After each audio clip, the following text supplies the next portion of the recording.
Hey there, friends and foes. Good morning, multiverse. This is Back of the Cereal Box, the pop culture podcast that celebrates the fun of the Saturdays of our youth. I am your host, the prophet of pop culture, John Pyka. You can call me Johnny Beyond if you dare.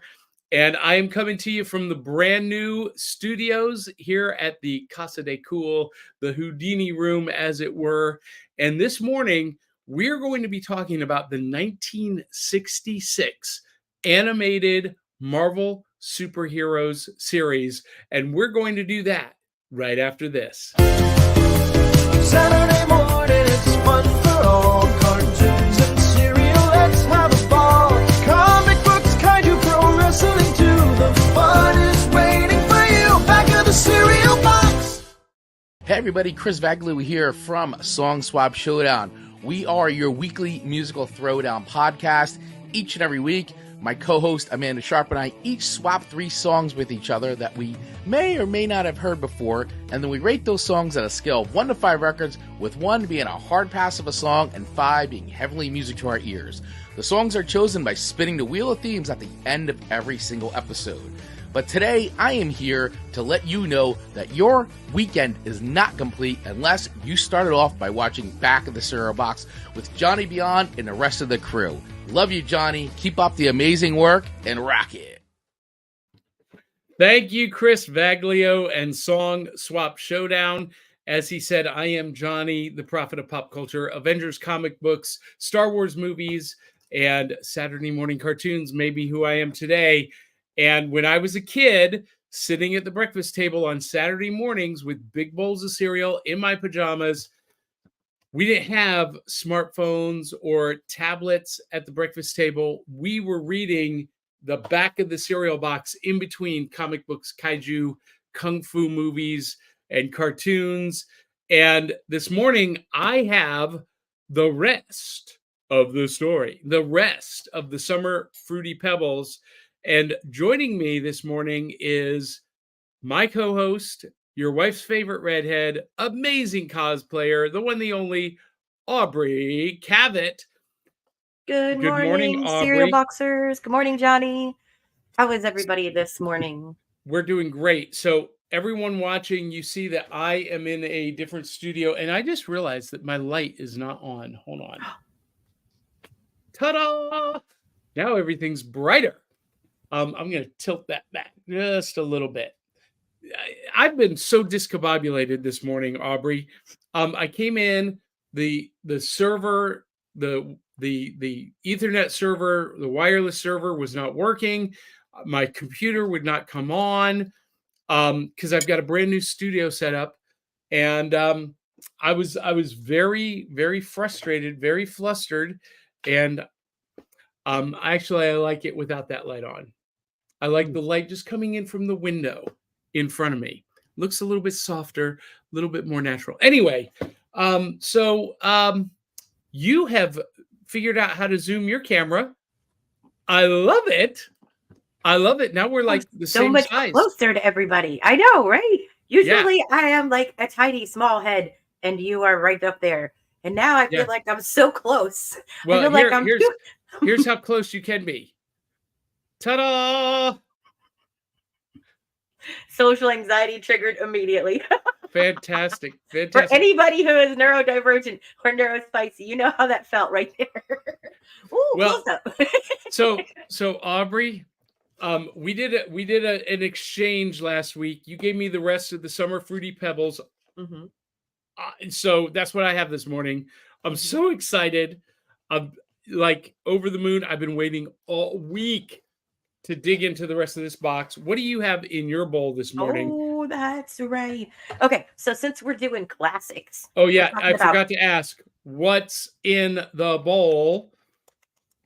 Okay. And we are doing classics. Yeah, classics. We're talking about some classics today. We're talking about some, oh my God, was Iron Man drawn that way? Classics. Okay. Yes. Like that level of classic retro cartoon.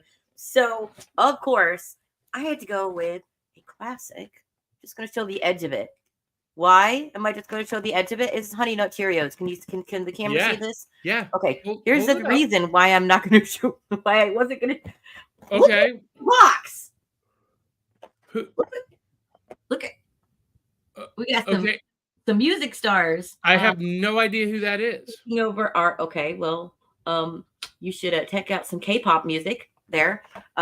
It's K-pop brand cutouts. They can cut their favorite K-pop artist out. This is what do you remember this? Johnny, No, I have no idea who I don't know Look, who you any can cut him K-pop. out. What is And look- K-pop? What? Oh, Johnny. Oh, Johnny, you're so cute. Okay, so I was born in 1980. For the audience who's watching, Johnny, remind us.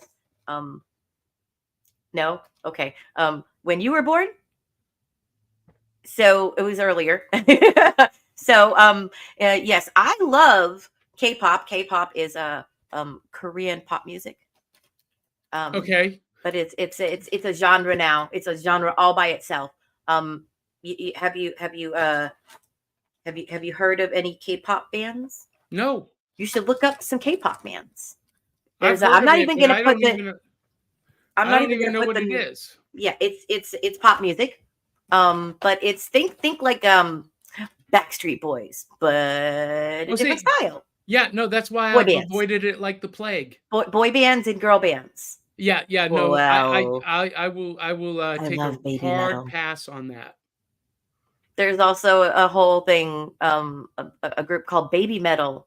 It's Asian girls screaming into microphones. It's Connect yourself to that.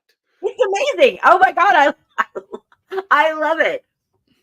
I'm not going to name names because I don't know enough of them, but you should check out the Korean pop bands, the K-pop bands. It's not just Korean music anymore out there that's got some great pop that's not American. All right.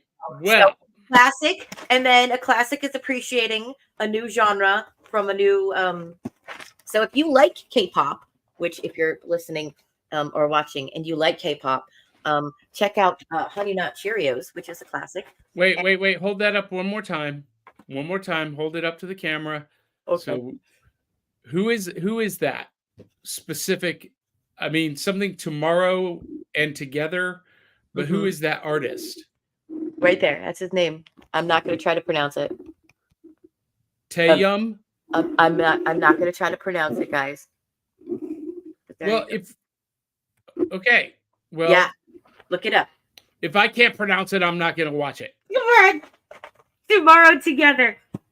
Thank you, Honey Nut Cheerios. I will not take this cutout from me, but I will give it to my daughter. All right. No, well, pour it in the bowl. Let's get a taste test of Honey Nut Cheerios because I want to know. The last time I had Honey Nut Cheerios, it tasted burnt to me. Okay. So I'm excited to see. I know you're setting that up while she's doing that. I'm going to show off the box. The back of the box, Summer Fruity Pebbles, all kinds of fun games. And of course, we got Pebbles and Bam Bam. Hey, if you guys have not heard the news, speaking of the Flintstones and Pebbles and Bam Bam, if you have not heard the news, Tuesday was the debut of MeTV Tunes, an over-the-air broadcast antenna TV channel, 24/7 classic cartoons from Warner Brothers, Hanna-Barbera, and the Ruby Spears catalog. And it's free over the air. You get yourself an antenna. I should put it on right now. In the Middle Tennessee area, it's channel 44.8. Oh, nice. On your HD antenna channel. Anyway, so are we ready?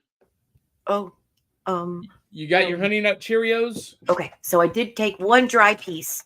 Okay. And I that's not really a cheat for me. By the way, good morning, everybody that's in our comment section. Dave and the comments. Everybody. I know I just wanted to say hi before I had some cereal. Okay, so. Oh no! There's something different. There's something different, Johnny. There's something. Guys, who's had Honey Nut Cheerios lately? I have. There's hearts. Oh, they're heart shaped. Yeah. There's little hearts in there. Yeah, because it's heart healthy. Oh, I dropped it. I dropped it. I will be looking for that little heart Cheerios. Always in my heart and maybe in my room. So I didn't know there were little hearts. That's adorable. Okay. It's heart healthy. I get it. I get the pun. Very punny.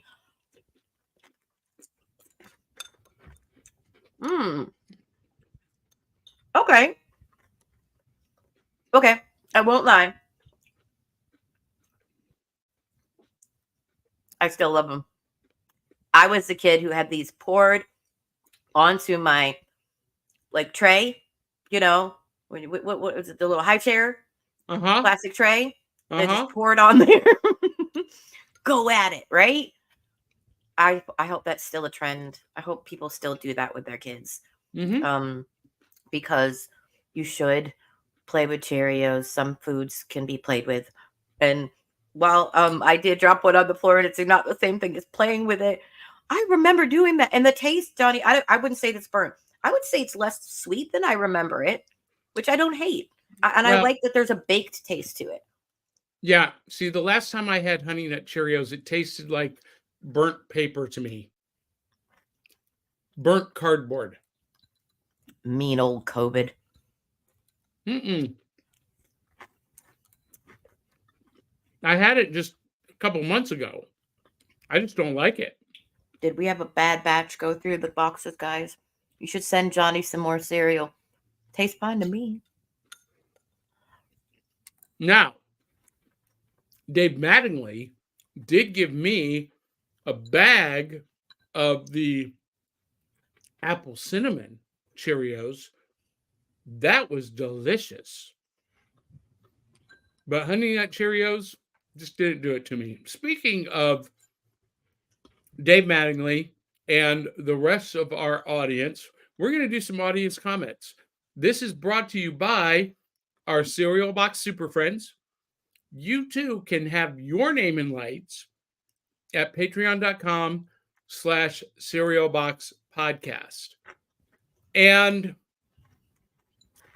also brought to you by the Tales of the Decoverse series, available at Amazon, Barnes & Noble, and wherever you get books. And Aubrey, Volume 3 is coming out in 3 weeks.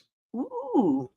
I've got a preview of the cover. Does anyone want to see the preview of Volume 3, Rise of the Apostopolists? Yes? No? Maybe so? Yes. All right. So I'm downloading it right now. I'm going to load it into the studio. I'm so excited about this. I've been working on this project for years and years and years. Volume 1 and 2 have been out for quite a while. And Volume 3 was actually supposed to come out 2 years ago. But it just got delayed by, publishing delays and whatnot. And it's finally coming out in time for Imaginarium. It's Volume 3 of the Tales of the Decoverse series. And I'm trying to find it here in my downloads. Where'd it go? What happened? What happened here? I was saying hi to people and sending the video. I don't know what happened. I can't find where I just downloaded it. What the heck? Oh, here it is. Okay. Here it is. All right. So, drum roll please. This is not the final cover, but this is pretty close. Tales of the Decoverse, Volume 3, Rise of the Impossibilists. Dun, dun, dun. Ooh. Yep. So that will be coming out in just a few weeks to join the other volumes of the Tales of the Decoverse series. Ta-da! That's pretty cool. Published by Seventh Star Press. And very excited about that. All right. So we got viewer audience comments. I think this is really Aubrey's favorite part of the show, really, is communicating with the audience, which is fine. Yes. which is I thought great. you were going to say I was eating in front of the camera. I was going to say no. Well, I'm going to have another big bowl of the summer Fruity Pebbles because it's delicious and I love this. Okay. For So can I those give of us... you who want, what? Go ahead. For those of you who are wondering, no, it does not taste any different from regular Fruity Pebbles, but I'm okay with that. Okay. Sorry, we talked at the same time. We're both excited about food. You 5 out of 5, really? Mm-hmm. Really? Mm-hmm. Because it's Fruity Pebbles. It's Fruity frickin' Pebbles. It's supposed to be a special edition. Well, it's a limited edition box, but same fruity taste. It says so right there on the box. Fruity Pebbles. You could have made it tropical flavor or something weird, Really freak them out. But Post Pineapple. will still accept you as a sponsor. Of course. All right. I like the chocolate ones. Zentron says, good afternoon, fellow cereal boxers. And Zentron is coming at us live at his desk, drawing the animation frames for Cowl. I'm not familiar with Cowl. What is Cowl? Tell us, Zentron. He says, though I'm doing the animation for this bit from scratch, the original animation looked a bit wonky. So I'm not familiar with Cowl. Are you familiar with Cowl?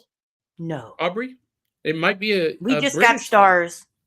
We just got stars on Facebook, guys. Did we? Just FYI, people that are watching on Facebook, and hi to oh, somebody's eating grape nuts, and that's who sent us the stars. Thank you. we will get to those comments, Aubrey. Stop jumping ahead. Sorry. It's more fun when we get there together as a group. Dave Mattingly is with us. Good morning, Box Tops. Dave Mattingly says, I love Aubrey's 4-color background.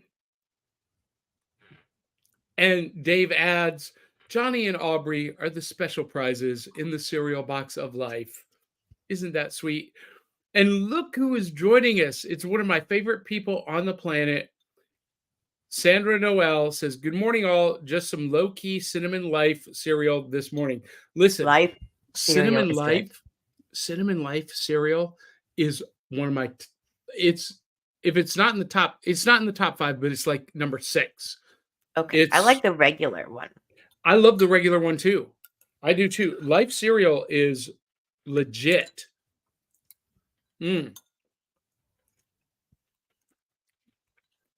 So Zentron says, seeing as I was awake until past 5 a.m. this morning, stream watching, I only woke up 40 minutes ago. So in my cereal box, 2 wheat biscuits.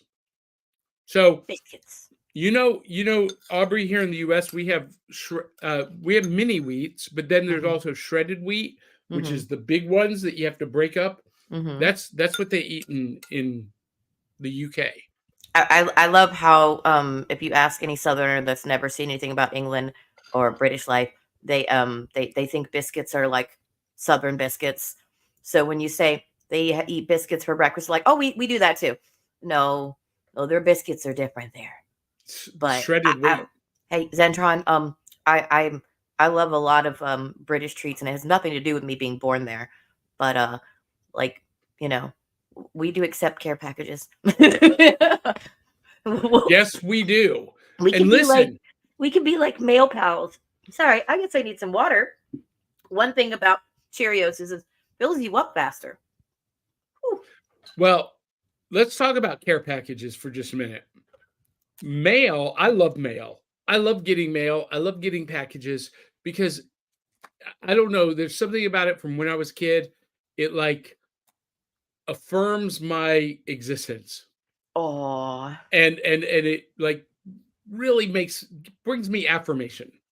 So every day at my office, I go down to the mailroom hoping and praying that someone has sent me a package. that some comic book publisher or toy manufacturer or sponsor has said, and sometimes they do. But I really am looking for it every day, folks.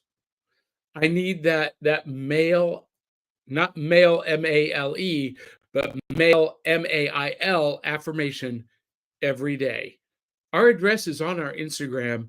You can send me something anytime. Anyway, Ooh, I just got an idea. I got to message my friend after this. okay. So Zentron just woke up 40 minutes ago. Speaking of which, I did get a response back from our scheduled guest. He is without internet. Bummer. He is sitting dead in the water waiting for and he's got Cox internet. So he's waiting for it to be restored, and if it is, he will join us, and if not, we'll have to reschedule Mr. Matt from Retro Rewind 80s. Wait, does that mean that I can show off my prize from the cereal box? When it's To delay? Yeah, we're still doing that. Yeah. Aubrey, you're impatient this morning. I'm always that way. Dave Mattingly when I'm says excited. K-pop is huge. Zentron says Korean pop equals K-pop. And Dave Mattingly adds, baby metal is truly an experience. Thank you, Dave. I knew I liked you. He basically says, imagine Go-Go from Kill Bill singing death metal in a cute schoolgirl outfit. That sounds horrifying. No, it doesn't. No, it doesn't, Johnny. It sounds like the life breath that people need sometimes. Psychotic people. Hey, Anyway, hey. Dave Mattingly says, Me TV Tunes, sweet. Yeah, it's Tunes, Toons. Yeah, debuted Tuesday. It's awesome. I came home from work and it's on, and the Flintstones are on, and I'm just like, my dogs have been watching cartoons all day. Do you know how happy that makes me? That my dogs are watching classic cartoons, and not just classics. I mean, they're all classics, but they've got Freakazoid on Me TV Tunes. That's Freakazoid. And by the way, everyone who is watching on YouTube, we love you watching on YouTube, but you know it helps us more if you're watching over on Facebook and giving us hearts and likes and thumbs ups and stars. And look here, Marissa Henderson says, good morning. Hi, Aubrey. That is my friend that does the crochet. Yeah. And she actually made a piece for my grandson. By the way, guys, my grandson turned 1 year old. Oh my goodness. A whole year. And my friend made him a teether thing for his binky. So that is fantastic.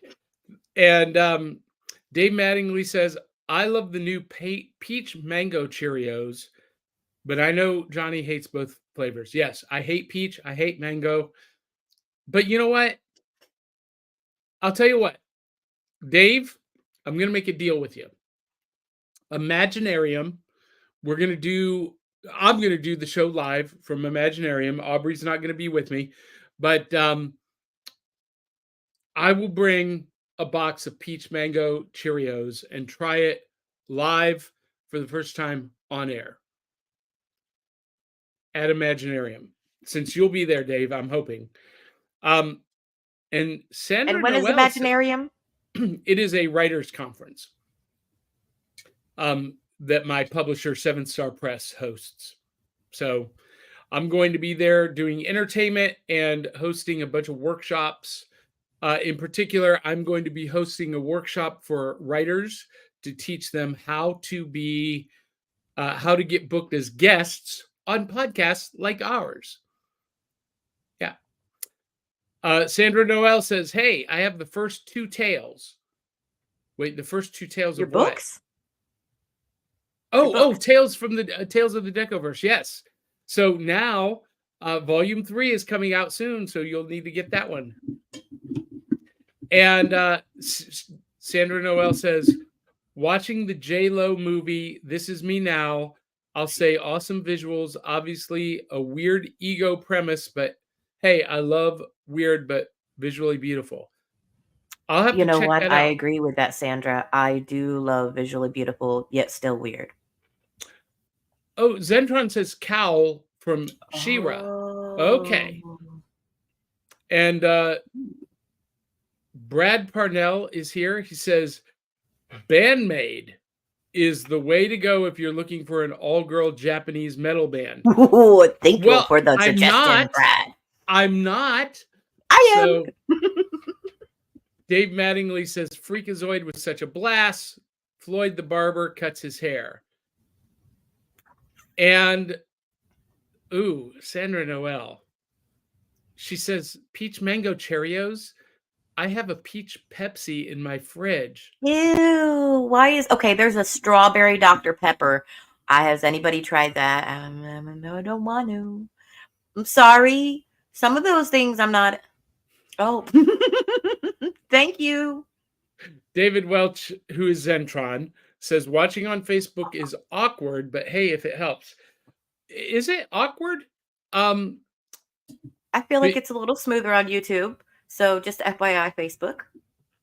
Well, if you're listening, which you probably are. YouTube doesn't help us out financially. That's Facebook fair. does. That's fair. Facebook pays for this program, basically. Thank you, Facebook. It pays for all of our Thank you for people watching on Facebook. And it pays for the hosting on StreamYard. It pays for the URLs and the hosting on anyway, it's without Facebook, we would not be able to do this show. So Brad Parnell says, hey, look, you are on Facebook too. Yes, give us a hearts, a thumbs up, smiley face emojis. And because every time you do that and every time you comment on Facebook, we get a little spiff. Woohoo. So anyway, so our special guest is still not joined us. So we're going to move on, though, with our main topic, Saturday Morning 102. And what is Saturday Morning 102? Well, Saturday Morning 102 is classic or important animated series that may not be tier 1, but they're very important to the history of Saturday mornings and what kind of shaped my youth. And we're going way, way back in time. Aubrey, nobody here nobody watching, I think, watched this.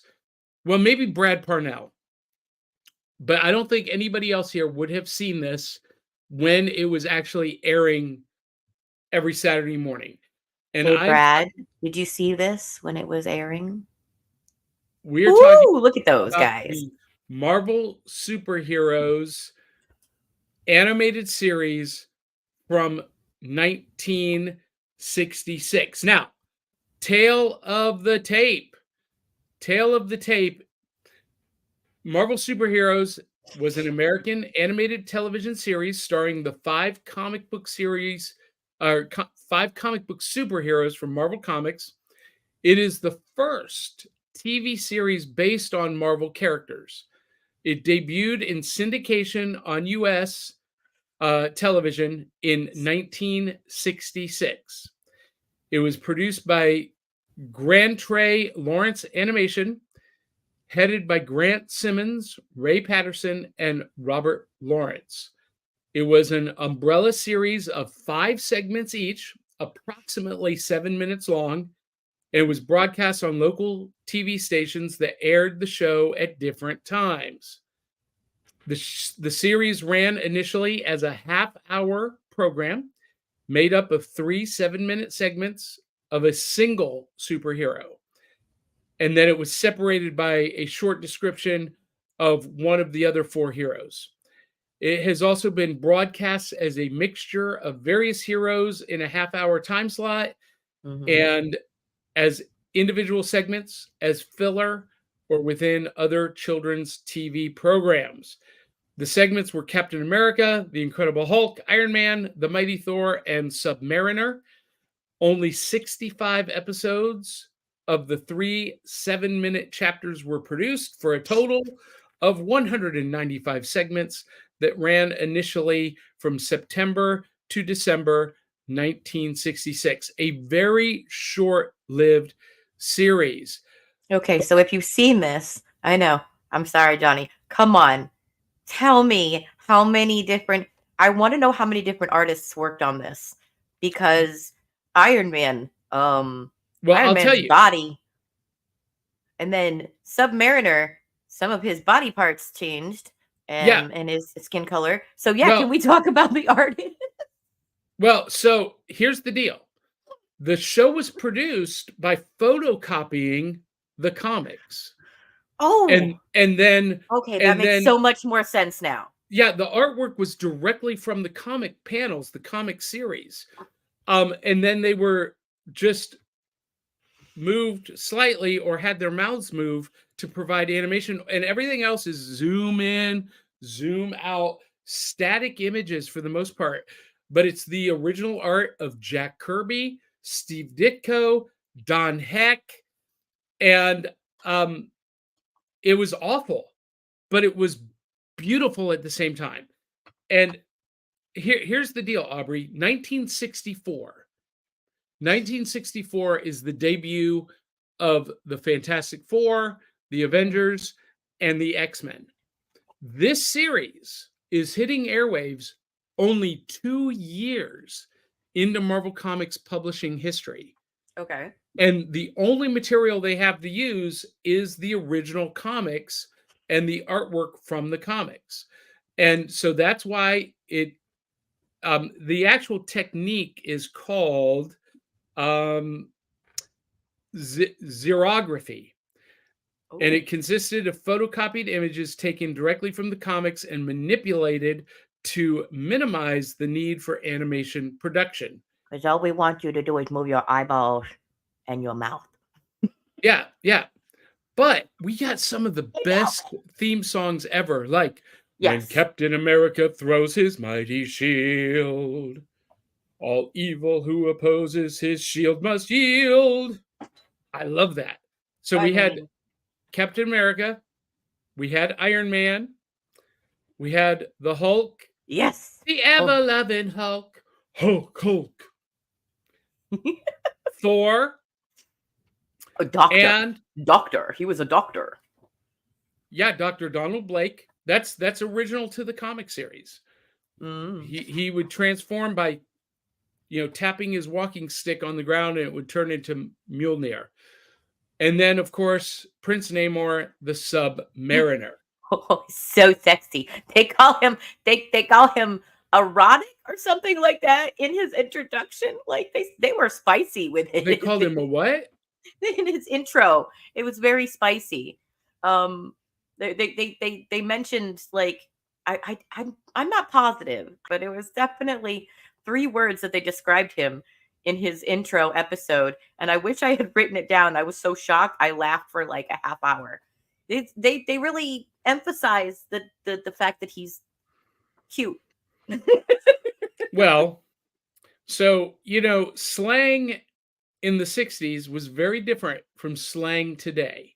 Okay. There is an issue of the Avengers where Iron Man, who is often nicknamed Shellhead, is being very frank and direct with Steve Rogers, Captain America, and he says, "Sounds to me like you need some straight dick from old Shellhead." And that just meant straight talk. Oh my. Okay. Yeah. All right, We need so a translator if we're going to watch the old episode. yeah, so here's some of the artwork. Now, it looks very rudimentary. This is okay. So this is Don Heck artwork right here. Then we have Jack Kirby, Yeah. more Jack Kirby, and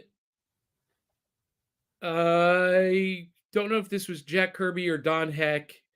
But so Captain America, Yes. let's talk about this real quick. So Captain America, adopts the classic stories from his series and the Avengers. Mm-hmm. There's this episode of Captain America is where the Avengers find him in ice and defrost him. It's an adaptation of Avengers comic number 4. And then one of the later episodes is with Cap's kooky quartet, the Scarlet Witch, Quicksilver, and Hawkeye. It is an adaptation of Avengers number 16, I believe, and some subsequent stories. Then here we have Baron Zemo from Captain America, apparently ruling over an African nation. Thor, this is Jack Kirby artwork on Thor. Here's what you were talking about, Dr. Donald Blake. Now, for a minute, I had to go do some research to make sure that this wasn't generated by AI. Oh, really? Do you know what the telltale sign of AI generation is? No. The hands. Yeah, they're bad. Well, so Jack Kirby was a very stylized artist. And when I was a kid, I hated his art. As an adult, I love it. This is more early Jack Kirby. Now, here's one thing you'll notice. The hands look fine there. Well, yeah. It was a hit or miss thing, but here's what you'll notice. Thor's has bare legs instead of the full blue pants. And, of course, Thor's archenemy, Loki, who in the early days perpetually looked like an old man. And then we had the Hulk. Now, this was a fascinating show because it was so loyally adapted directly from the comics, with Bruce Banner throwing Rick Jones into the dugout and the gamma bomb going off and turning him into the ever-loving Hulk. Oh. And then we got the Submariner, Prince Namor. And do you know, Aubrey, that Prince Namor is actually the first Marvel Comics character? I did not know that. Yeah. I have a whole thing on him, but I did not know he was the first character. He was the first character published by, at the time, Atlas Comics. Yeah. And Atlas Comics would later become Marvel Comics. Yeah. And yeah, and he's actually Marvel's first mutant. He's the first X-Man. His real name is Namor, but it has a thing in quotations. Yeah, Mackenzie. Mm-hmm. What? Yeah. He predates Aquaman from DC Comics. Aquaman was a ripoff almost directly from Namor the Submariner. the First, the Avenging Son. Yeah. Yeah, that's his title. And it was a weird choice that they chose Namor for this series, because even though he's the first in so many categories for Marvel Comics, commercially he was never really that popular. Is it because he married his cousin? No, that was common. Okay. Still is common in Tennessee. Oh. You only have to be 13 to marry your cousin in Tennessee. I don't want to talk about that. That's politics. We're not talking about politics. That's not politics. That's culture. That's not politics. That's culture. It says he married Dorma, which I saw her picture. She was gorgeous. Yes. But that's his first wife, cousin, deceased. Mm-hmm. Yep. And his other cousins, Namorita and Namora, are both heroes in their own right. But that's why when you're watching these from frame to frame, the character models changed because they're pulling these photocopied images from different comics with different artists. Oh, this is so cool. Okay. It was So very cheap animation, but here's why I loved it. And I think this image really shows it off the most. Back in those days, comic book artists they didn't use pens. They used brushes, paint brushes to do the line work. And you get some really rich line work texture when you have a brush. And you see that in these images, in these shows. And it's just, to me, it's just so gorgeous to see the line work, the brush work. And I just love that. okay. Also, the stories were adopted pretty much pretty accurately, pretty directly. And I love that too. So does anybody else see a resemblance to Leonard Nimoy in the creation of this character and his face? No. No? No. No? Prince I Namor, do. no, because Prince Namor predates Leonard Nimoy by 20 years. Well, it's really cute. Maybe they named him after him because it says the Submariner is the son of Prince Fen of the Undersea Kingdom and the American sea captain Leonard Mackenzie.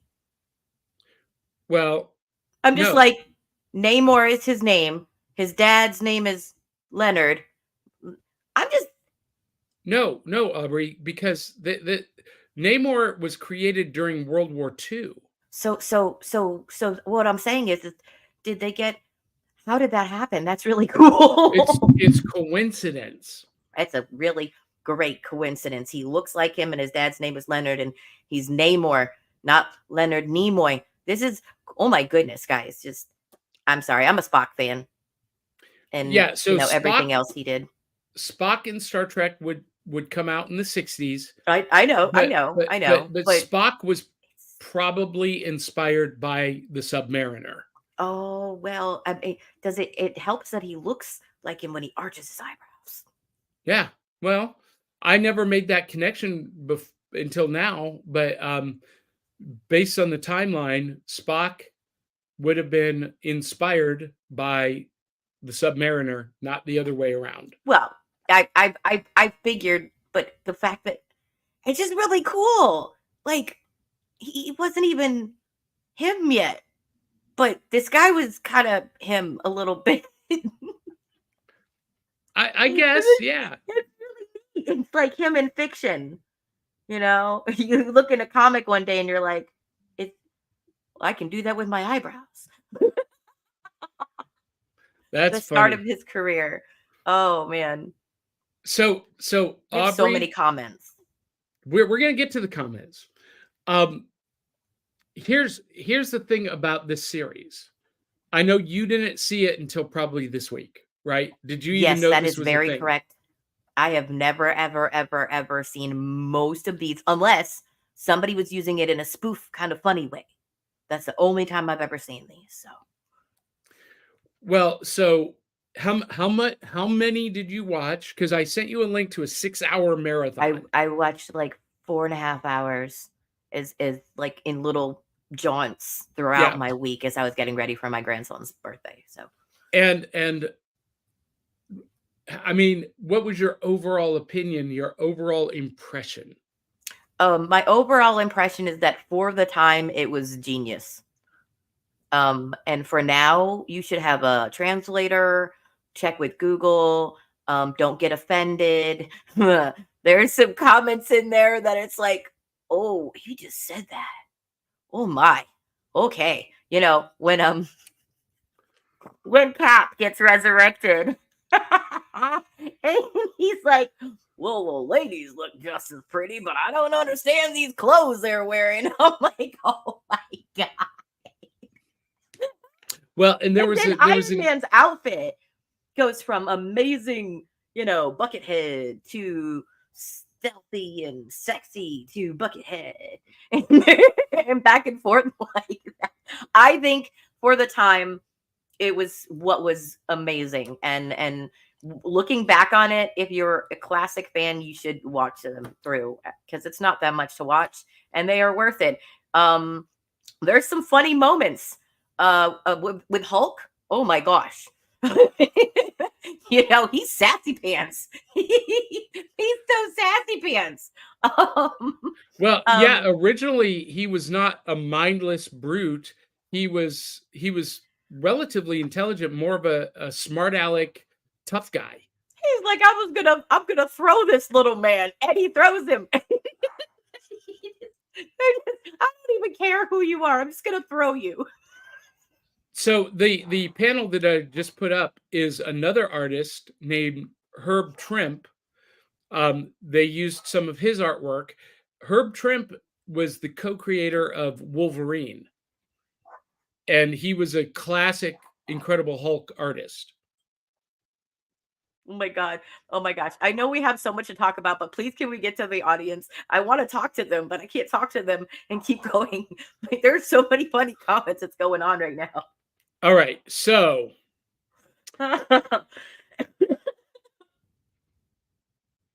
Brad Parnell says it needs its own term because I feel like calling it animation is a bit generous. Yeah, Ooh. even by 60s standards, it was bad. But it filled a need. Marvel Comics were selling like hotcakes in 1966, 64, 65, 66. It was the most popular publication in the world. Kids couldn't get enough, and so TV stations wanted something, and so this was quickly thrown together to fill a need in the marketplace. It is the literal definition of capitalism. And Virgil says Johnny was looking for any excuse to sing. I don't need an excuse, do I, Aubrey?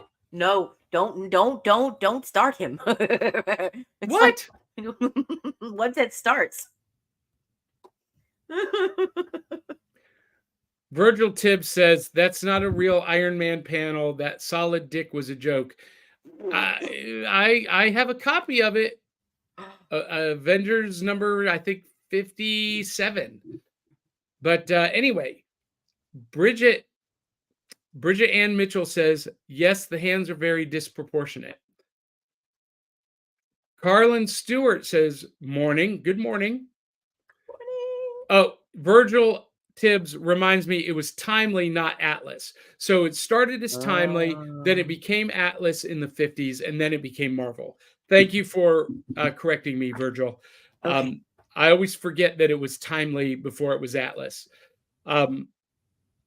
Yeah, that's the Iron Man Silver Centurion, the John Byrne design from West Coast Avengers. Yeah.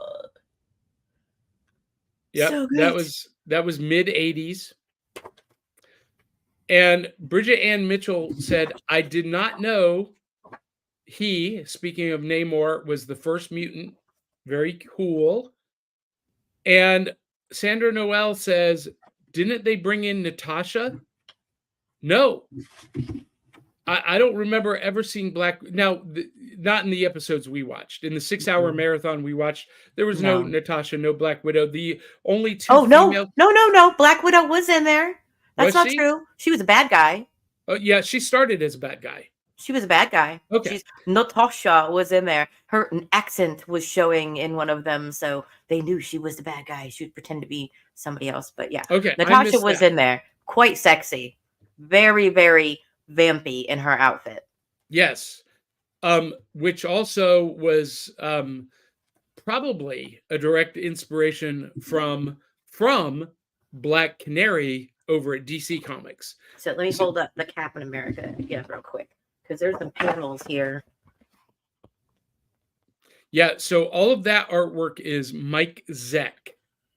Oh, no. The one at the top with him leaping over the vampire Nazis, that's John Byrne artwork. Sorry, you said vampire Nazis, and I can't stop laughing. Why?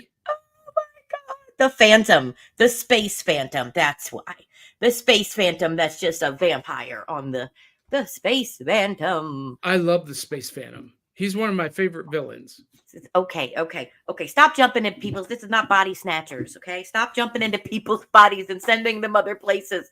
Then you get stuck yourself. I mean, yes, That's why the Space Phantom is so cool and so dangerous. He replaces people.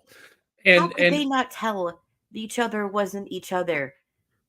Because he's an exact copy. He's an exact replica. He can be anyone, anywhere.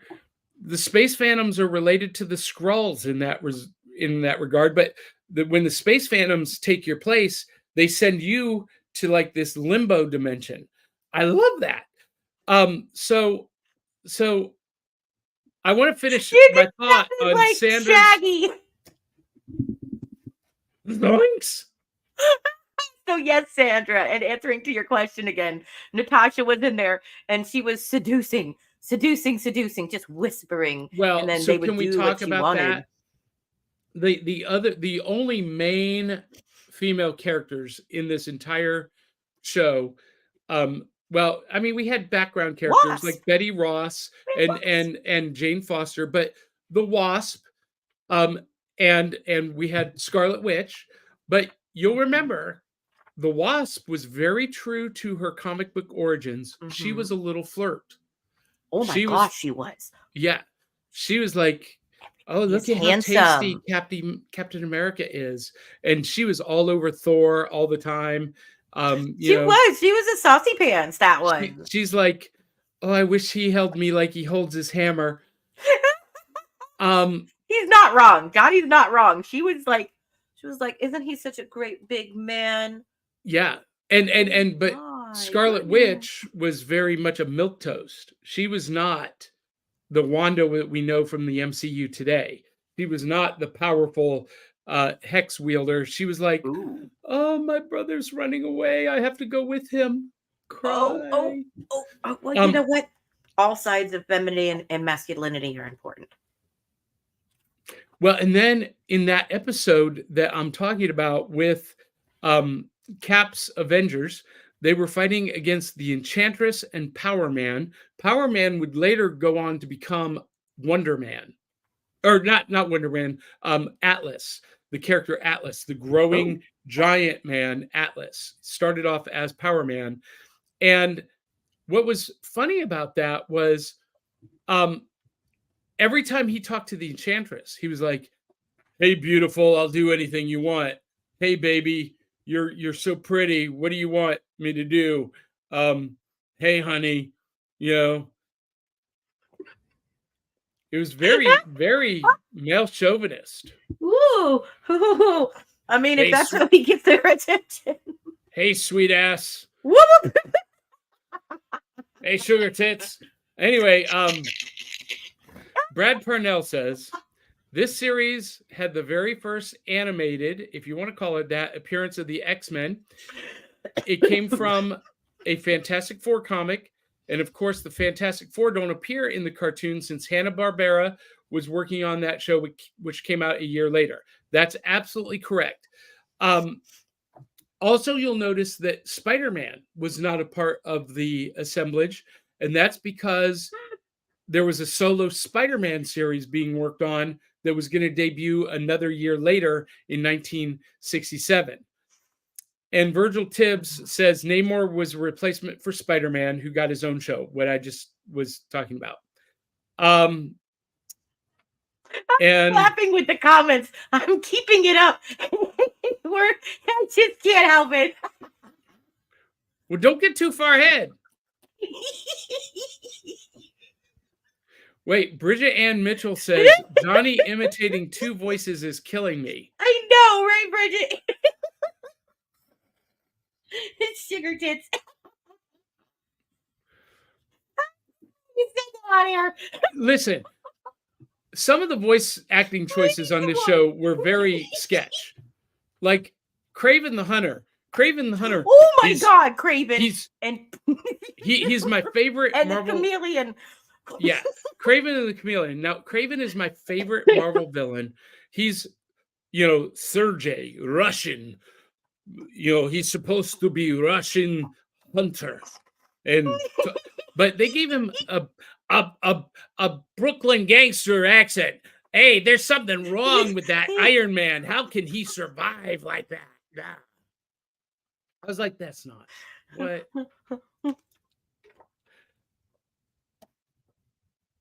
Thank you for pausing so I didn't die. So Virgil Tibbs says, yeah, Submariner wasn't in Hanna-Barbera FF because of this show. I didn't know that. I'm learning something new. We're going to be talking about that Fantastic Four show in a couple of weeks, Virgil. He was instead called Triton. Dorma and Atuma are there, though. Go figure. So in the Fantastic Four, he was Triton. And then... See, Bridget Ann Mitchell says, I didn't know it was done with brushes. Talking about the ink work, the line work, that's amazing. Well, and Bridget, when I do my artwork for the League of Impossibilists comics, I use brushes. That's how I learned when I was coming up in the art world. That's what I used when I did art corrections for Marvel. I used brushes. We didn't have, pens and markers like we do today. And that was just in the 90s. Virgil Tibbs adds, my dad watched this as a kid. He said it was D-list superheroes show compared to the Saturday morning shows from Filmation and Hanna-Barbera. Oh. Well, that's not wrong. There she is. I was looking for her. The There's Wasp. our Wasp. Yep. Not in red. She's supposed to be in red. In these cartoons, she's in red. In the cartoon, but in the comics, Aubrey, she has a different costume in every story arc. There she is, right there. Yeah. This is the one we just watched, right there. That's it. Yep. Here, let me bring that closer. Giant Man, or Ant-Man, and the Wasp. Nice. Yeah. In the comics, she wears you see how there's 3 different costumes just here on this one page. She wore a different costume in every story. So that's pretty cool, but that's the one we see the most in the one that we're watching. Yes, in the one we just series. Watched. But Virgil is not wrong. Virgil is not wrong about it being D-list superheroes, because even though Marvel Comics were selling more than any other comics company, the characters compared to Superman, Batman, Wonder Woman were D-list characters. Even Captain America was never an A-list character until the Marvel Cinematic Universe movies. Really? He was considered D-list? Not D-list, but B-list. But Iron Man was solid C-list, D-list until 2008. Huh. When Marvel announced that they were doing an Iron Man movie, every comic book fan was like, what? Why are they going with a D-lister like Iron Man? Yeah. It's not because of where they're living. Did you know that Wasp is from Jersey? Cresskill, Jersey. Just to let you know up there. She's a millionaire heiress. She's divorced, but she's a wealthy socialite and fashion designer. I wouldn't do her hair unless I have a wig. That's tiny hair, but eventually maybe I can get a yellow jumpsuit. Yes, Bridget this Hulk Mitchell is interesting. She liked this Hulk better. This is I think he's funny. Hulk. This is the original material. He reminds me less of, Doctor and more of, a lumbering Hulk, which is what they, that's why they named him that. He's just like a big thug, but a dumb one, but not a dumb one at the same time. More lumbering. Yeah, Zentron hits the nail on the head right here when he says we'd call this style a motion comic these days. Yes, if you've ever seen a motion comic, that's exactly what this is. Good to know. Thank you, Zentron.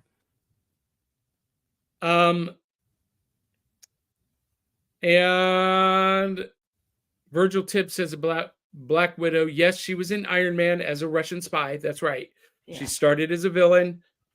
And Brad Parnell says, yeah, that original Black Widow costume did look a lot like the Black Canary costume. Ooh, Of let me course, look up the Black bouffant Widow. hairdo was very different. Yes, her hair was amazingly big. Eli T. Cash caught on to my double entendre. Holds his hammer. Dang wasp. Yeah. All right, let's see if I can find Black Widow. Yeah, and That's what Virgil I've been doing. Tibbs agrees that this was a very manly show. And I guess that's kind of a time capsule commentary on the 1960s. Women were not in prominent roles. I mean, yes, there were female characters, but the female characters were typically there to add comic relief, to add some kind of sexual innuendo, or to be background characters. Okay, for those that have children watching, which you probably don't because we have a lot of adult viewers. This is a Gen X adult show. Yes. Okay, well, I'm about to show a spicy picture of Black Widow that I didn't know existed. Okay. Okay. Why is that spicy? What? She's just wearing a full bodysuit. Yes, that she can't breathe in. There's no way she can breathe. It's a second skin. That's a completely second skin. But yeah, so wow. Some Black Widow Turn the page and see if there's the original Black Widow costume. Oh, okay. So yes, you can tell when the official handbook of the Marvel Universe was published because they're showing all of the character designs and character models from the 80s. Yes, this is not, there is no other Black Widow right here. Well, these are the only pages that she has. Okay. Notice a lot of it is that nice big picture there. So, and then we have the next picture is Blastar. Yeah, love Blastar. Yeah. Let's see. Carlin Stewart said she needs to breathe. Bridget Ann Mitchell says Johnny's mobster was channeling Gilbert Gottfried. You know, it's the craziest thing. It's the crazy. I'm in New York, and I get this phone call. Ooh. And they say you got to go to Nashville, Tennessee to answer it. So I come down here, and it's more fun than hosting USA's Up All Night. There you go, Bridget. Ooh. You're welcome. Ooh. Eli T. Cash, 66 Avengers cartoons, the hashtag mystery men of its time. Well, I don't know. Eli T. Cash adds, hey, sugar tits. 66, Captain America hashtag probably. So because we had the our favorite water dweller in this, I thought I would show off a little bit of the Mariners. Yeah. Yeah. There's Dorma on the second page. There we go. Second row, redhead. Yep. Mm-hmm. Yep. So Cass Teague is joining us. Ooh. Cass, so excited to have you. Hello. Janet was all about the fashion. That was her deal. That's why she had different costumes. So Virgil Tibbs, I don't believe they were outselling DC in the 60s. They were on the rise, but not outselling until the 70s. Well, here's the thing, Virgil. So 1964, Fantastic Four hits, and it revolutionizes the entire comic industry. And you had Spider-Man, and it was the hot new thing. And so for a brief period of time, during those initial years, it was outselling the old stuff. Why are you showing us the Asgard? Oh, because of Thor, the Asgardians. Yes. It's a little visual tasting there of oh, look, we all got all of Asgard here. Yeah. All right, so Virgil Tibbs agrees with me. Aubrey, that Black Widow is no more risque than Emma Peel in the 60s or even Julie Newmar as Catwoman on Batman 66. Yes, Julie Newmar as Batman. Are you kidding me? Yes, just as spicy. I agree. There's Ant-Man. Ant-Man. Now, I wonder if they have Giant Man in a different section. It should be They the do. same person. No, they do. Oh, they got a little bit extra for him. Look at that. Ant-Man gets 3 pages. Well, because wow. he's the most important character in Marvel Comics history. Do explain a little bit for those of us who are unaware of how that might be. He's the center point of the entire Marvel Comics universe. He's the center hub. He's the Kevin Bacon? Yeah. Oh. Yeah. Hank Pym created Pym particles, which Reed Richards stole to create unstable molecules. Pym particles give Ant-Man and the Wasp their powers, but they also give Wonder Man and the Vision their powers. And he was the founder of the Avengers.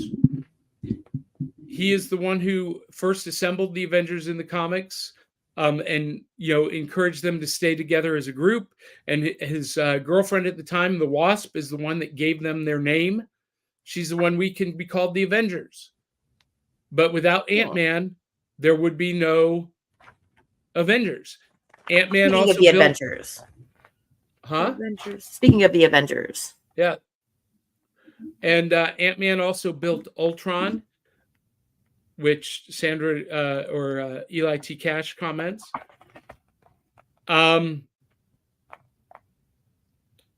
Sandra Noel says the 6 degrees of Hank Pym. Oh, yeah. Okay. Yep. That's perfect. And Brad Parnell says, my favorite basketball player is nicknamed Ant-Man because his name is Anthony. I imagine he had Ant-Man movies not come out. They would just be calling him Anthony. That's funny. And Cass Teague says, Janet! Exclamation point.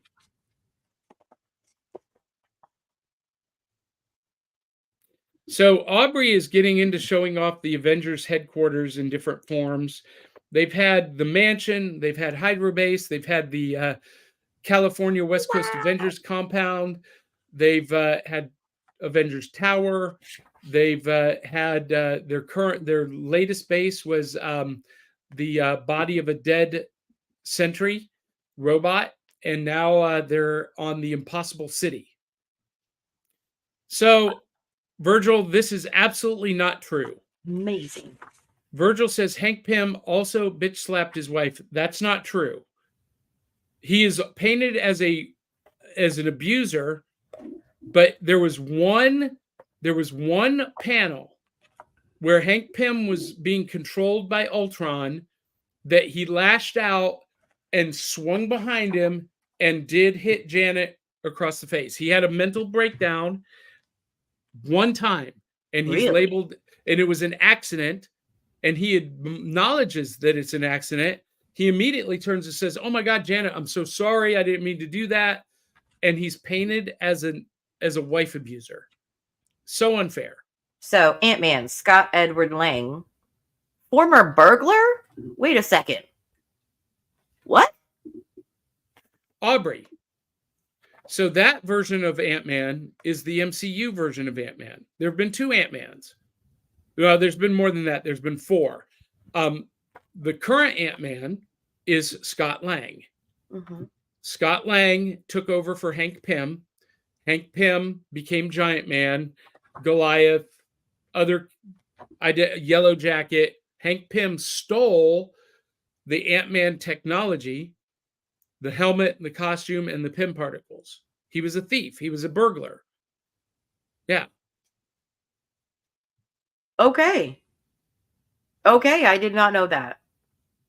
So it says Scott Edward Lang was a former burglar. Yeah. Wait, was Frank Pym the burglar, or was no, Scott? Hank Pym is the scientist. Okay. Hank Pym is Ant-Man, the original Ant-Man who created the Avengers.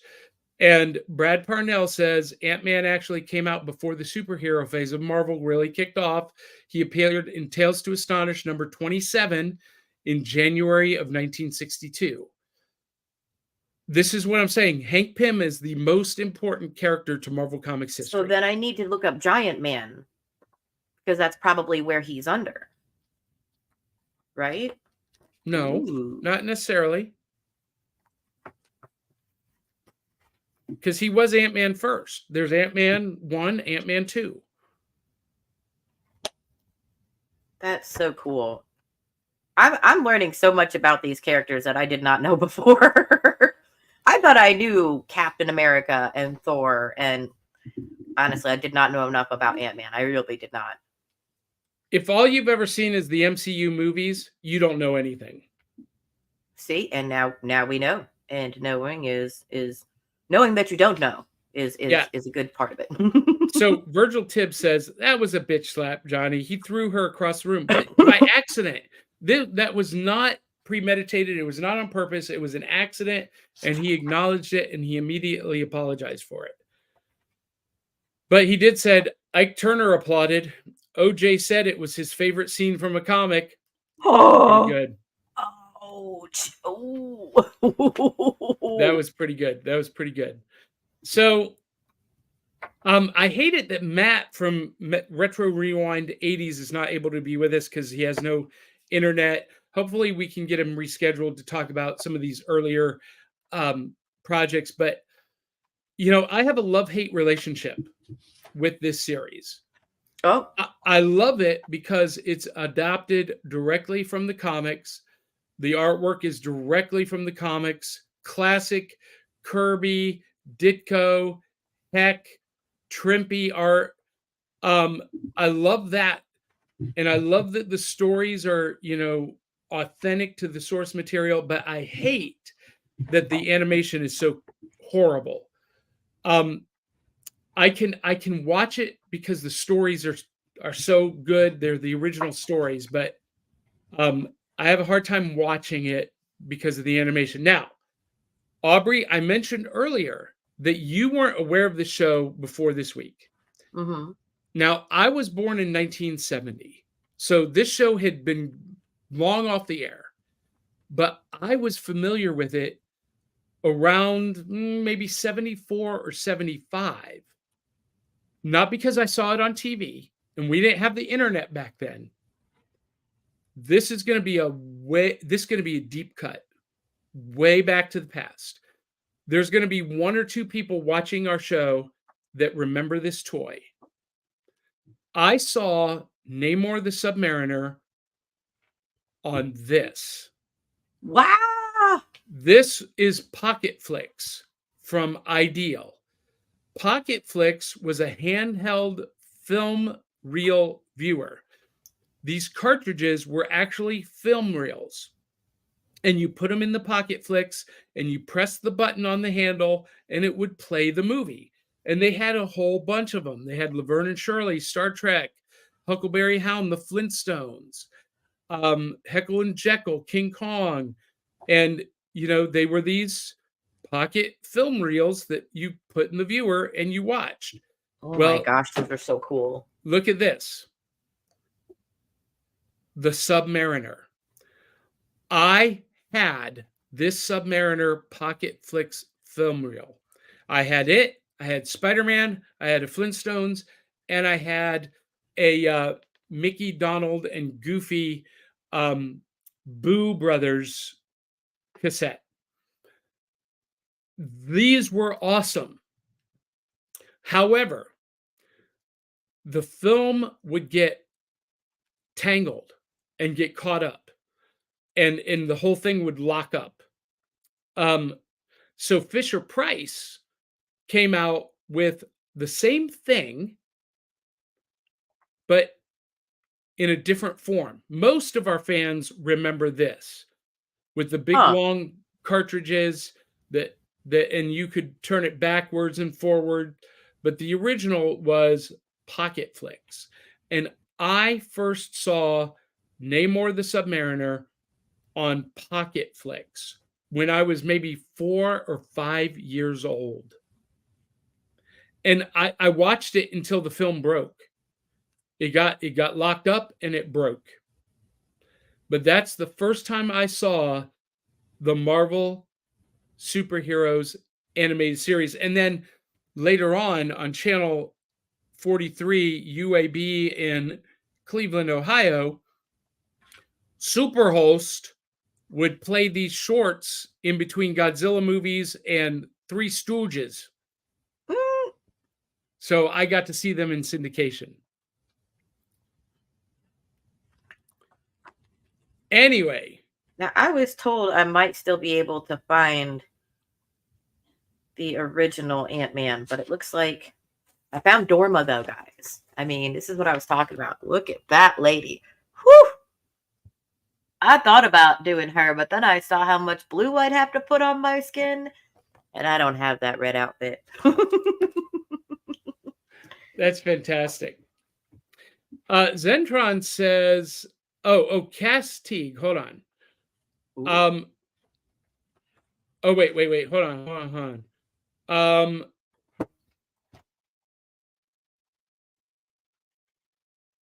So Zentron actually, Virgil Tibbs says, Aubrey, he's not in that handbook. He's talking about the trade paperback collection. Hank Pym is in the original single issue official handbook of the Marvel Universe. There were 24 issues that they published monthly in the early 80s. I have them all. They went back in the 90s and republished what you have. And Virgil is right. Hank Pym was retired as a superhero when those editions were published. So Ant-Man is not listed. Ant-Man is not listed as Hank Pym. He has a separate entry as Hank Pym. So if you look up Hank Pym in that collection, that's where you'll find him. I think it's going to be under the books that I do not have of this series. We've got Bucky. We've got Bucky. I found Bucky. Okay, so can we just talk about Bucky for a minute? What in the world was lost without Bucky? What? First of all, what army regiment lets a teenage sidekick go to Europe? Yeah, he calls him his pet. Well, it was the 60s, Aubrey. Citizen of the United States with no criminal record. Hey, Bucky, you can be identity is secret. Pet. Real name is James Buchanan Barnes. How is his identity secret, I guess? Well, it's secret to the public. It's not secret to you, the reader.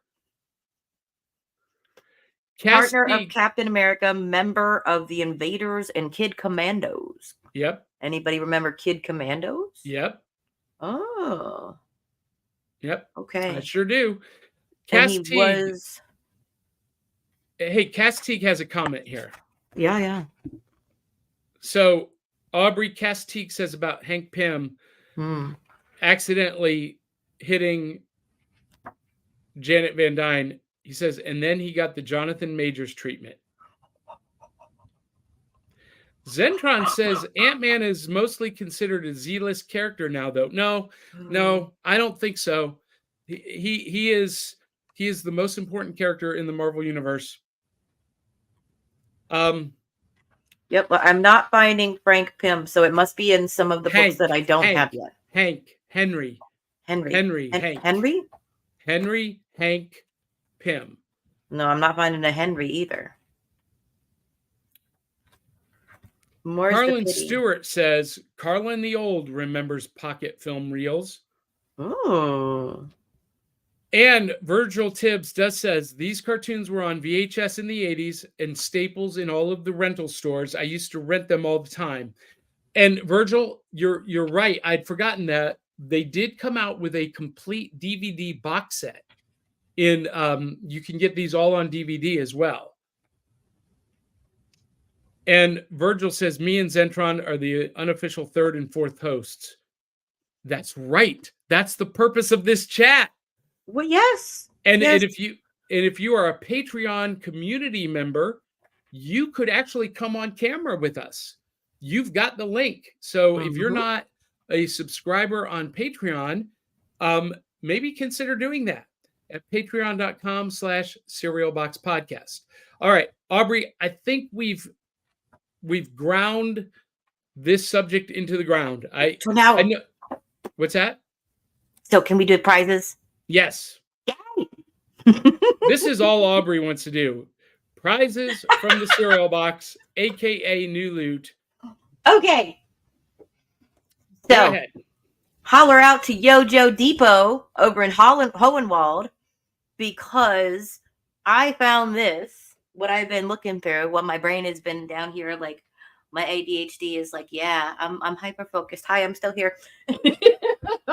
What I've been in my head about, but also geeking out about since I bought it and trying not to watch and look at them every single day, is I got 10 of these, guys.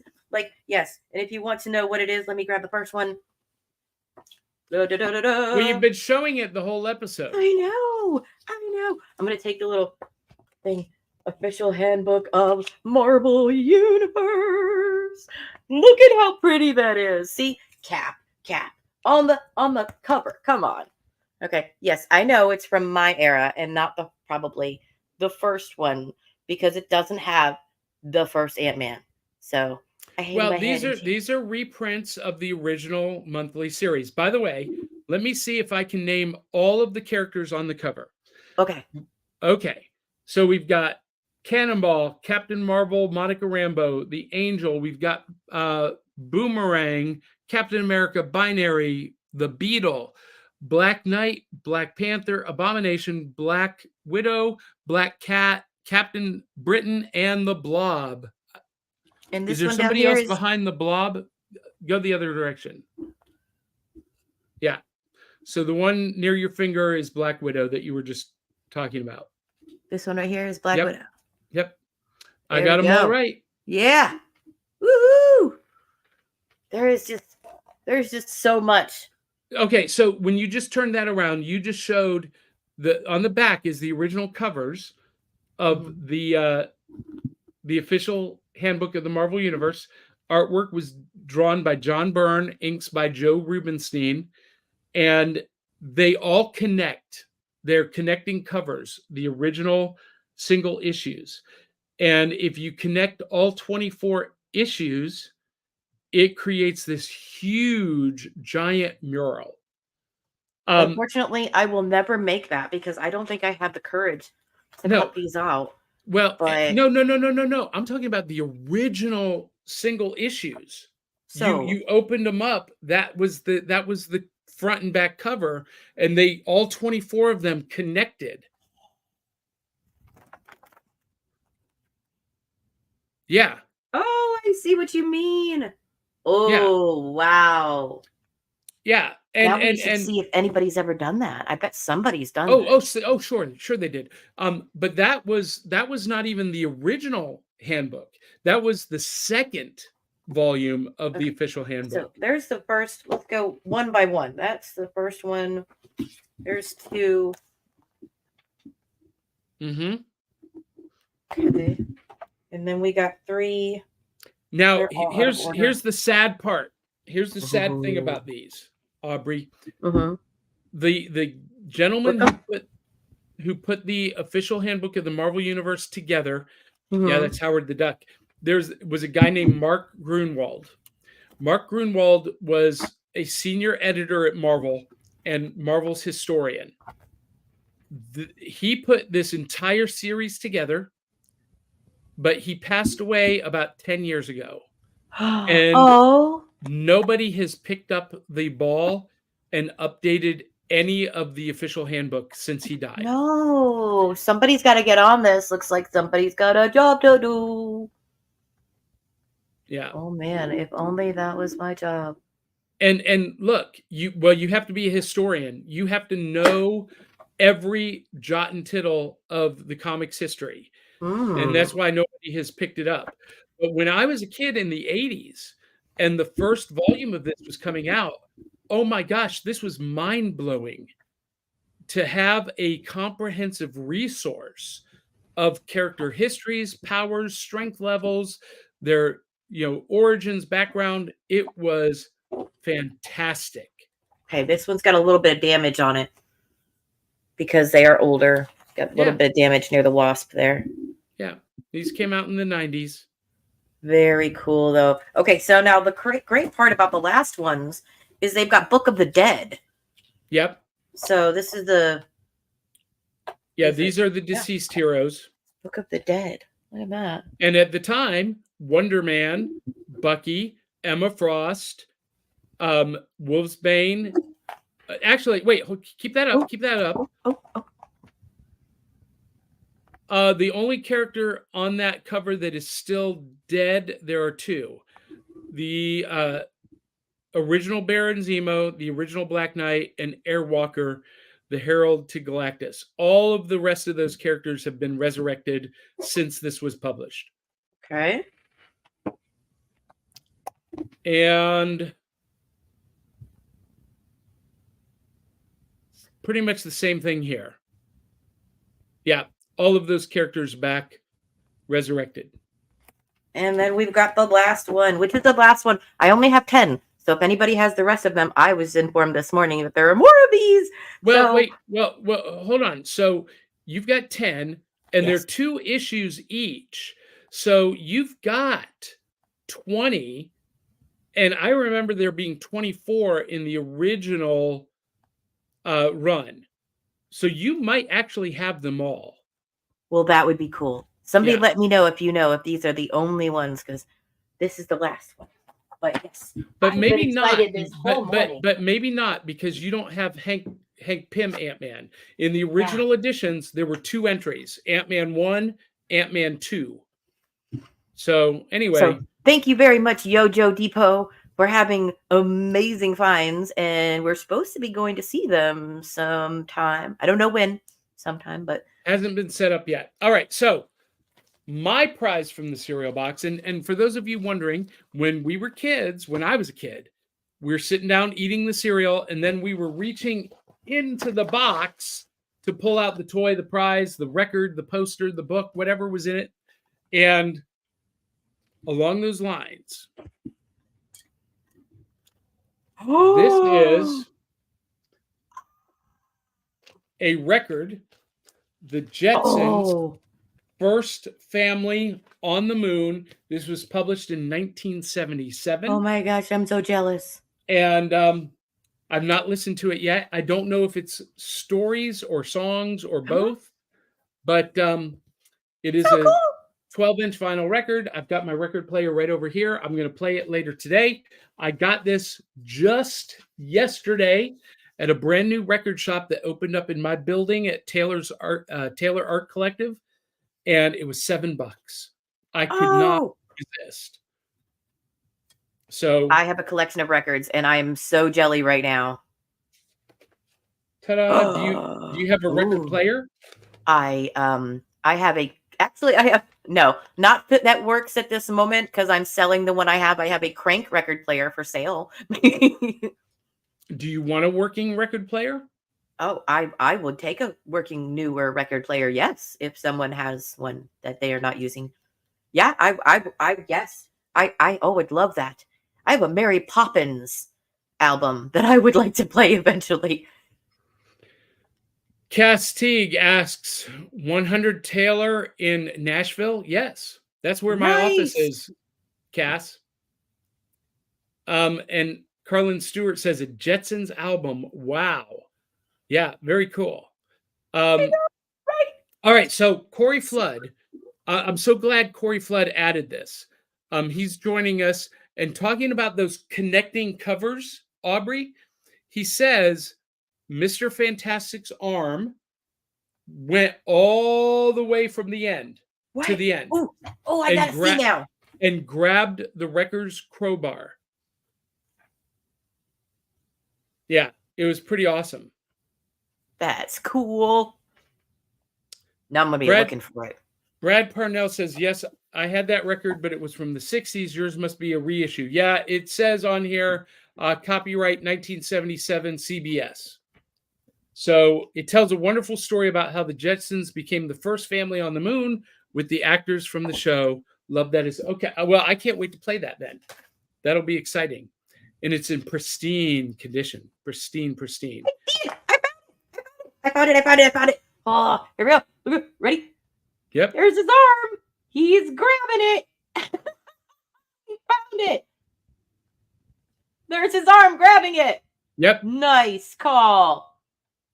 So anyway, I'm not a geek. Sorry.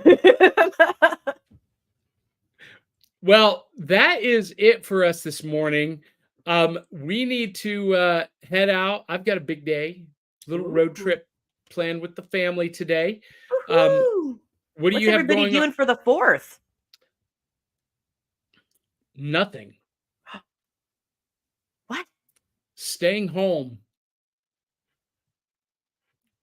I'm going to fireworks. Grilling out. Oh, we're setting off fireworks in our backyard. Oh, Listen, I am a complete degenerate with fireworks.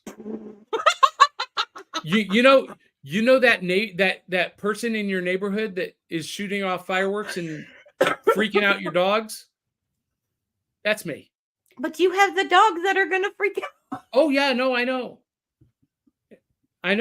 Well, my Chihuahua doesn't. He's like, what's going on? I'm just gonna take a nap. But the big dog, she freaks out, and she'll be shivering like this, and that gives us a reason to hug her and squeeze her. And Only cuddle her. funny when Johnny does it, guys. I'm not picking on the animals. Yeah, I am a complete reprobate when it comes to fireworks. It's okay. I'm gonna be having pork butt with a friend who's fancy schmancy and lives near somebody who sets off way too many fireworks right here in town. Well, Like I don't even have to go to a big one. I can go into their yard and we're gonna hang out. Well, our neighborhood does that. So our neighborhood raises money. Right now we're at $7,000 for fireworks. Oh yeah, I've been to Johnny's place. It's really nice. The goal is to have $10,000. Oh gosh, for a neighborhood? Yeah, it's not a small town. Different, Paul. What in the what? Oh, I was not born in 1960. Well, Virgil Tibb says 20 years later. I still don't have a girlfriend, so I'll be alone reading comic books on 4th of July. Oh, well, I had something there, but I like comic books and other girls like comic books too. You should. Hey, Virgil, Aubrey is single. Hey, hi. What? She's single. She is dating. She's on the hunt. Virgil. I'm just saying, Aubrey needs a sugar daddy. She needs to be showered with gifts. I'm just saying. Part of Aubrey's like, please, I am a modern woman. I am not that. And the other part of her is like, yes, please shower me with gifts.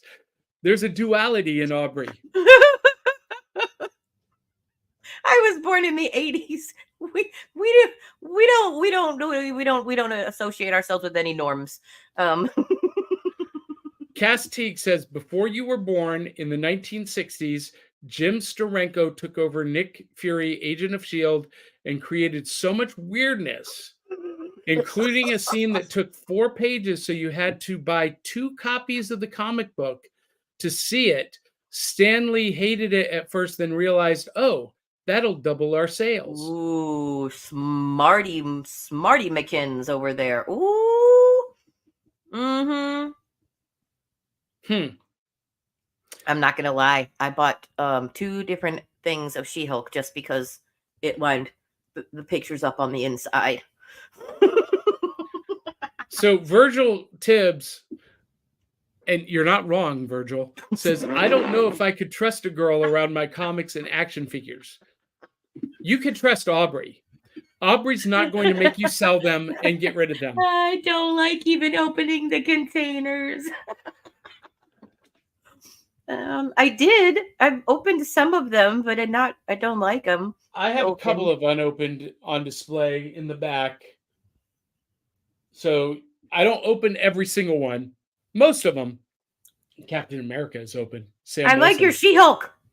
How old Yeah. is that? 2 days. My son No, got it for me as a gift. It's a No, I brand mean, new is it- reissue. It's a reissue? Yeah. Woo! Yeah, it just came out on shelves last Mhm. week. My son got it at I do his like She-Hulk. GameStop and picked it up for me. Yeah, she's my favorite character.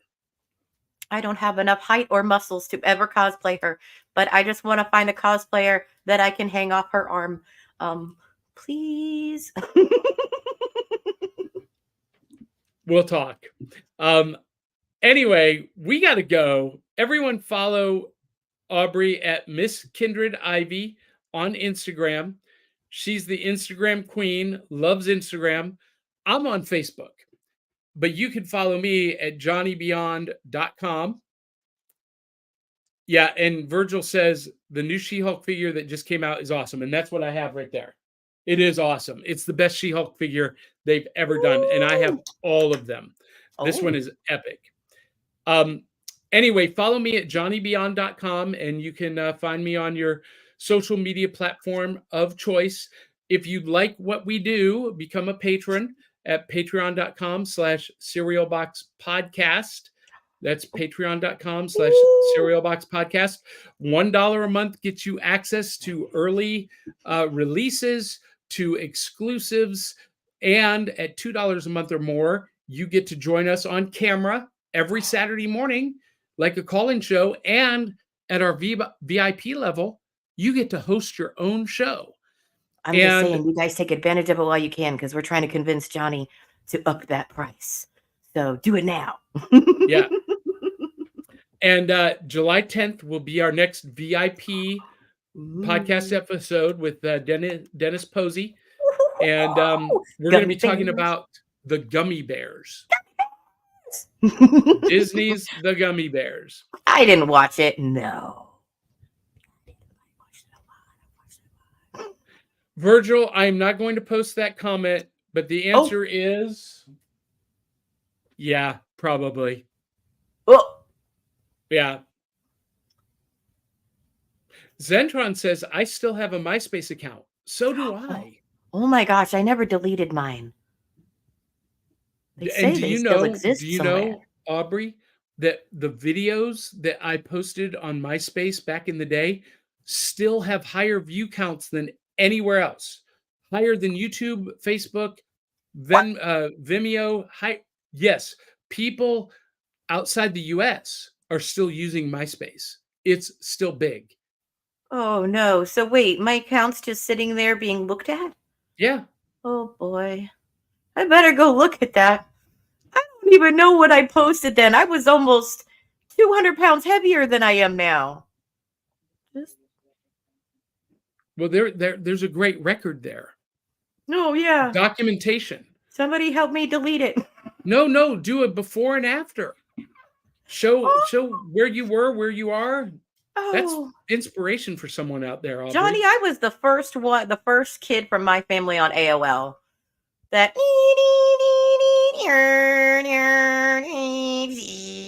yeah. Sat there. That's a great imitation of that. Thank you. It's in my dreams. I was the first internet baby in the family, the first video gamer, the first girl that read comics, the first a lot of things in my family. Not the first redhead, but we only had 3. Hey, speaking of comics, since we've talked so much about comics this morning, we need to acknowledge our friends, our charity partner, Comic Books for Kids. Comic Books for Kids provides comic books to kids in hospitals and cancer centers across the U.S. It's a place where we can all work together to make sure every child has a comic book. 100% of all proceeds go towards the kids. It's about making a difference, and while they're in the hospital, allowing them to fly. Oh, sorry, we're going to start that again. Comic Books for Kids provides comic books to kids in hospitals and cancer centers across the U.S. It's a place where we can all work together to make sure every child has a comic book. 100% of all proceeds go towards the kids. It's about making a difference, and while they're in the hospital, allowing them to fly like a superhero, battle dragons, or rescue teddy bears. We are in every state in the country and now support over 160 hospitals. Every month, we add more. Visit cb4k.org. Check them out. They're awesome. Aubrey, thank you again so much. We could talk about the Marvel Superheroes animated series, or motion comic as it would be known today, for hours and hours. I have so much more to share, and our viewers have so many more things that they would share. Comments are flooding in. Continue to comment. We will answer them, as we go throughout the week. But we got to go. Yes, but thank you so much for tuning in live. We definitely appreciate all the viewers, the comments, the connections. Goodness knows, if it was just me and Johnny, it would be not nearly as fun. That's right. You are very important to the cereal box, as you're part of it. Yep, that's right. You guys are the you're the third co-host. Mm-hmm. So we appreciate you joining us every morning. We appreciate your support. We appreciate and learning things we didn't know. Yeah. Well, that Aubrey didn't know. I mean, I know it all, but that's okay. Anyway, you know what it's like, Aubrey? We got to say goodbye. Love you, mean it. We'll catch you on the back of the cereal box. But you know what it's like? It's kind of like this.